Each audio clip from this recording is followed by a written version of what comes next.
This presidential debate will be the most extreme contrast that we've ever had. Left brain versus right brain, gut versus any part of the brain at all, instinct versus experience, and of course, at the most primal level, woman versus man. The best way to judge presidential debates is just to turn the sound off and watch their body language, watch how they react. There's a long, long saga of the images from debates mattering more than anything else. Human rights and freedom. When John Kennedy and Richard Nixon debated, only you can decide what you want this country to be. John Kennedy in an elegant dark suit. He was a remarkably handsome person who was at his handsome best. And poor Nixon, he was wearing this horrible sort of light-colored, light gray suit with a matching gray tie. He was sweaty. He looked like hell. This year will be more unusual than most. Donald Trump's entire approach to debates has been not simply that I win, but that I humiliate you. The most useful visual cue was a famous WWE clip between Trump and Vince McMahon. Oh, no!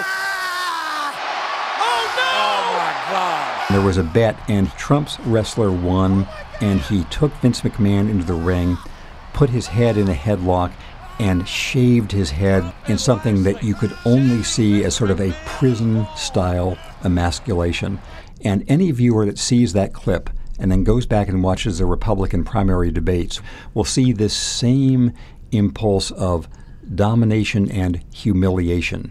In a 10-person debate, it's like a giant panel show. You said you're a liberal on Excuse me, healthcare. let me talk.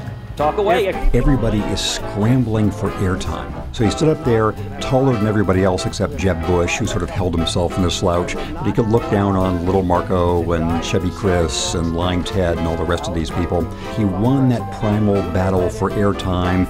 He then could sort of tune out and go into hibernation almost when the topic turned to things that didn't interest him. Disperse money because they go after disaffected individuals from all. And that allowed him to win. They are able to pay them. That makes a difference. What's fascinating is the contrast between what got him here and what lies ahead in these head-to-head presidential debates.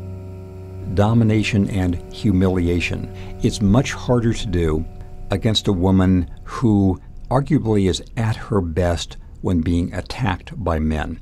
The Benghazi hearings. Would you want to talk to the author of that email? Hillary Clinton, with a bring it on boys expression on her face, just batted back these insulting questions from Trey Gowdy and the other members of the commission. The witness you were referring to did appear before Congress. That was not my point. My point. But your implication was the that dynamic that was so successful for Trump in the primaries may be exactly the one that would cause him problems in the head-to-head debates. Another aspect, in multiplayer debates, the time seems to go very quickly. You're trying to get your hand up, to get the teacher to recognize you, to have your say. In head-to-head debates, you have to fill 2 minutes on how you're going to create jobs, or how you're going to deal with the Middle East, or how you're going to deal with nuclear weapons. And once you get through, we're going to make great deals, we're going to build a wall, we're going to have smart people, you then have to have the second and third and fifth and 10th sentence backing that up, and Trump has never done that. No one could shore up a lack of policy knowledge at age 70, and certainly not Donald Trump.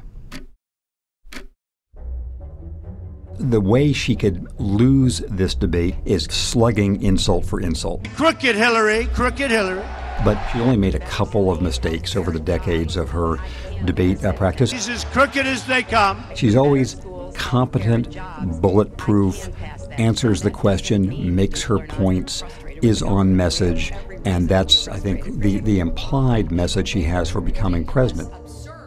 The presidential debates are in one chance that people get to see in real time, unscripted, the two candidates face to face, and you never really know what's going to happen.